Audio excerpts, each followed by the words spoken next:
Bonjour et bienvenue chez Stupide Action. Si vous aussi vous aimez commencer par des remarques hors sujet, vous êtes au bon endroit. J'ai entendu les rumeurs, vous avez entendu les rumeurs, et oui mes amis, les rumeurs se propagent à la vitesse d'un TGV avant les Jeux Olympiques.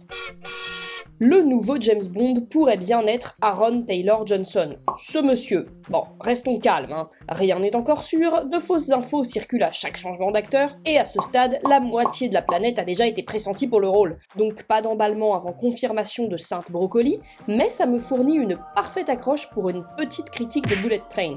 Un film ma foi fort sympa qui est aussi le tout dernier d'Aaron Taylor Johnson. Ah ouais, faut suivre. Et qui nous offre aussi un Brad Pitt parano dans une aventure survoltée à défaut d'être hautement intellectuelle. C'est l'heure de se griller les neurones à grande vitesse avec une petite rétrospective. Bullet Train est sorti en 2022 et réalisé par David Leitch, un nom qui devrait vous dire quelque chose si vous avez vu ma vidéo sur Atomic Blonde, il faut suivre je vous dis, ou si vous êtes fan de John Wick, ou de Fast and Furious Hobbs & Shaw. Il y a des fans plus beaufs que d'autres, hein, moi je juge peu. Mais revenons à nos wagons. Bullet Train le film est adapté du roman graphique éponyme sorti en 2010, qui raconte l'histoire de plusieurs tueurs à gages loufoques, tous embarqués à bord d'un train japonais à grande vitesse, le Bullet Train. Son adaptation a été un succès commercial certain et a aussi été relativement bien reçu par la critique, malgré certaines voix qui lui ont reproché un scénario assez bancal et débile, et la quasi-absence d'acteurs japonais dans l'adaptation, au point que certains reprochent au film de garder une esthétique nippone sans chercher à mettre en valeur la culture locale ou à mettre en avant des acteurs japonais, remplacés par des stars hollywoodiennes plus bankable, avec bien sûr Brad Pitt en tête de liste. Alors, au-delà de la polémique, que vaut cette adaptation assez distante du matériau de base? Ici, on suit une intrigue plus centrée sur Ladybug, Coccinelle pour la VF. Ça y est, j'en suis réduite à faire des blagues de vieille. Un personnage qui n'est pas une automobile, mais bien Brad Pitt en chair et en os. Il bosse comme courrier pour une organisation qui emploie des tueurs à gages. Mais lui, son boulot actuel, c'est plus celui d'un BEP administration option compta. Parce que Coccinelle a peur de tuer des gens et se contente de dérober gentiment quelques mallettes à des mafieux. Tel un Dark Sylvain dans Caméra Café. Notre agent du jour sort tout juste de thérapie pour ses troubles anxieux, il est persuadé d'avoir pas de bol, mais alors vraiment pas, et n'hésite jamais à le rappeler à la madame dans son oreillette, Sandra Bullock en VO. Enfin la thérapie, ça paye, et Coccinelle n'hésite pas une seconde lorsqu'on lui demande de remplacer au pied levé son collègue Carver, qui a une vilaine gastro. Coxy se sent prêt à embarquer à bord du Bullet Train où se trouve une mallette très recherchée. Manque de bol pour lui, il n'est pas le seul à bord, ni le seul à la convoiter. Non, toute une galerie d'assassins, allant du parrain de la mafia au psychopathe en culotte courte en passant par des tueurs à gages fans de dessins animés, sont bien décidés à lui barrer la route. Si vous avez l'impression qu'on tient là le scénario d'un jeu vidéo plutôt que d'un long métrage, et bah vous avez tout compris au film. Bullet Train, c'est 2 heures de délire pur et dur avec un concept qui tient sur un post-it, mais des personnages suffisamment drôles pour qu'on puisse passer outre. Ils ont tous leurs petites particularités et leurs signatures criminelles qui les rendent hilarants et distinguables rapidement. Et pour le coup, le film ne s'en sort pas trop mal pour un métrage d'action avec autant de personnages différents. Toi, prends-en de la graine.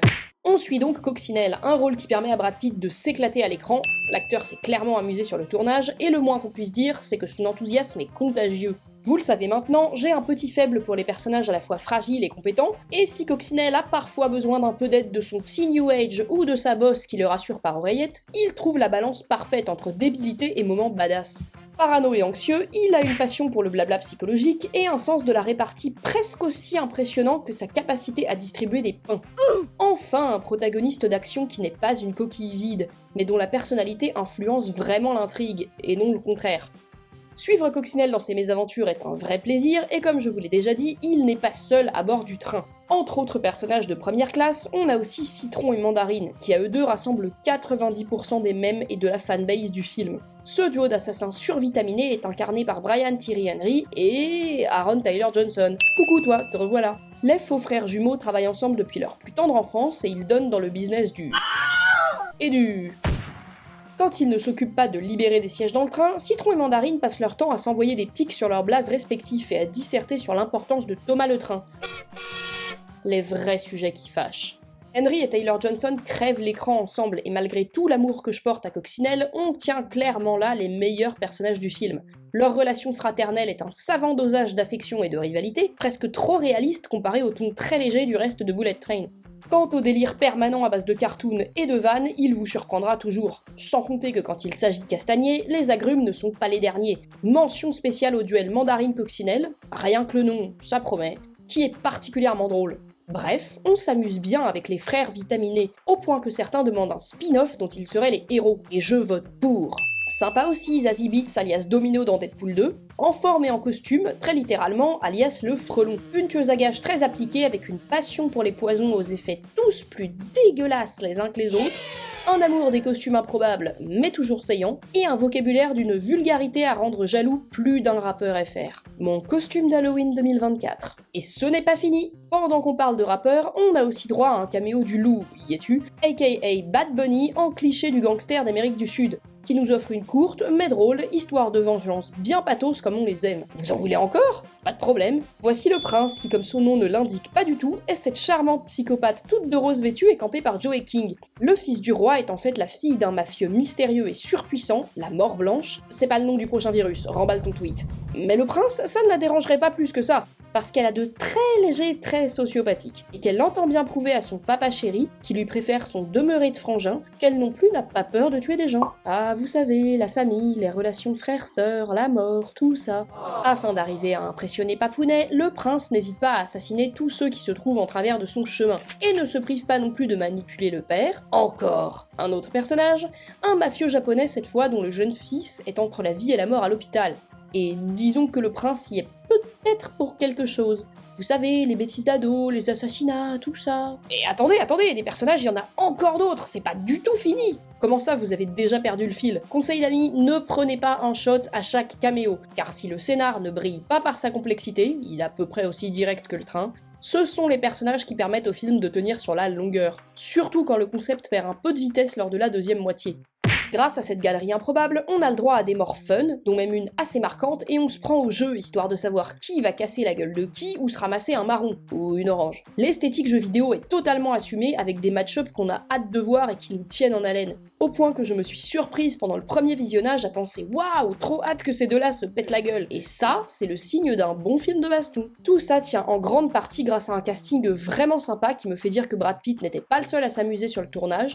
Les connexions entre les personnages, si elles sont parfois tirées par les cheveux de Taylor Johnson, restent elles aussi plutôt fun, en plus de faire passer le Crime de l'Orient Express pour une rame lambda du RERB. Bon, on va pas se mentir, on n'est pas sur le scénar d'Anatomie d'une chute ni de Dernier train pour Busan. Ici, pas de métaphore sociale ou de profondeur cachée, le film assume son côté premier degré et simplement fun. Ah non, ne cherchez pas de meurtre de canidés ascendant dépression, ou de discours sur l'utilisation des espions comme des pions par les renseignements pendant la guerre froide. Vous risqueriez d'être déçus. David Leitch a décidé de faire plus simple, à défaut de faire plus court. Non, Bullet Train, c'est vraiment juste l'histoire d'un mec qui sort de thérapie et qui doit récupérer une mallette dans le train le plus malfamé du monde. Soyons clairs, le métrage ne cherche pas à faire tellement plus que nous divertir, mais en soi, c'est déjà pas mal. Et puis bon, on parle quand même de Leitch, donc la réalisation reste dynamique et maîtrisée. Enfin, heureusement vu le palmarès du bonhomme, le contraire m'aurait légèrement chiffonné.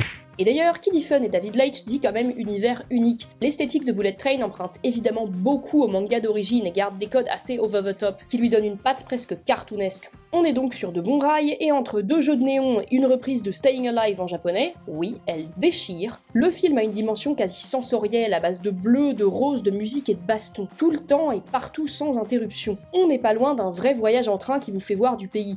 Le but assumé ici, c'est d'en mettre plein la vue en quelques scènes. Non, le scénario, il n'a clairement pas le temps. Il sait que les spectateurs vont s'endormir si plus de 3 minutes se passent sans combat.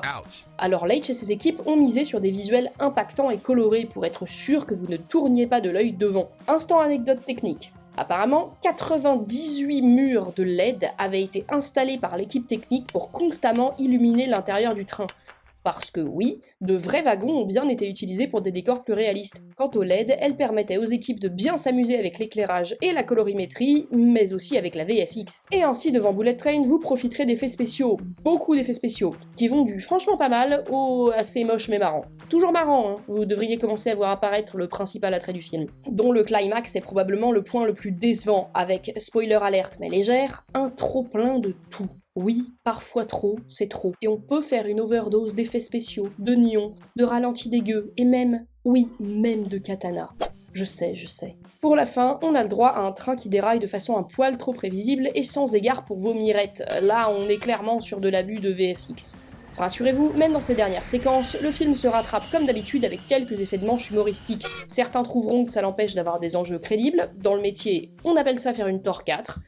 mais je leur répondrai que Bullet Train n'a jamais vraiment eu la prétention d'avoir des enjeux crédibles. Donc tel un TGV en gare de Thonon-les-Bains en semaine, ça passe sans problème. Par contre, on sent honnêtement que le métrage atteint les limites de son concept, qui perd un peu de son intérêt en cours de route. Ça, les enfants, c'est la différence entre avoir une bonne idée sur le papier et savoir en tirer un bon film qui dure plus de 2 heures. Quelques ralentissements à prévoir donc, mais le tout reste agréable à suivre, surtout dans sa première partie. Et lorsqu'on sait que les petits ratés sont compensés par un déluge d'actions franchement sympathiques et assez marrantes. Conclusion, si vous voulez vous détendre après une dure journée de boulot ou de chômage, vous avez Bullet Train. Est-ce le film de l'année?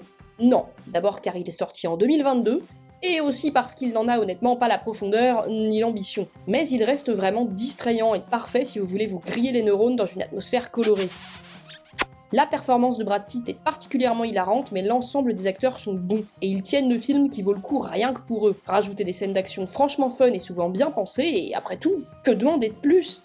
Qu'est-ce qui rend un film spécial après tout? Ses qualités intrinsèques ou le plaisir qu'on prend à le regarder? La vérité est ailleurs, agent 00. Et c'est pour ça que Bullet Train a tout pour séduire les fans d'action. En attendant le retour de David Leitch et la prochaine ligne sur le CV d'Aaron Taylor-Johnson, vous savez quoi regarder. Et n'oubliez pas, si vous avez des idées de vidéos, c'est en commentaire et sur Twitter, et si vous ne voulez pas perdre vos billets, on like, on s'abonne et on partage. À bientôt pour un prochain film d'action, et jusque là, bon grillage de neurones.